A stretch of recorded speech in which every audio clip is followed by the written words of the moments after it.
I don't know if you guys, so one huge thing from algebra is how do you solve equations with no numbers in them? And at the time, you guys are like, why?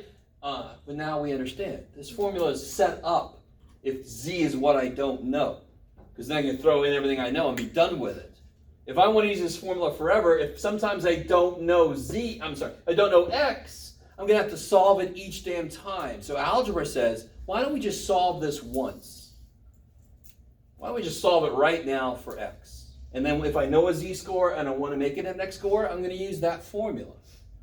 So how in the world do I solve this thing for x? Multiply. Yeah, because what's the worst part of this equation is this side is a fraction.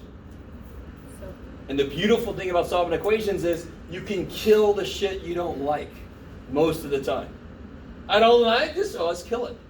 Multiply by this stupid thing and the fraction is dead. Yes? You gotta let that feel good. Do you like fractions? Normally not. I'm not gonna speak for everybody. So it's really nice when I have an ability to kill them. So then I get z sigma equals x minus mu. One more step and I got x by itself. Yeah, add mu. Let me put it like this just to be crazy.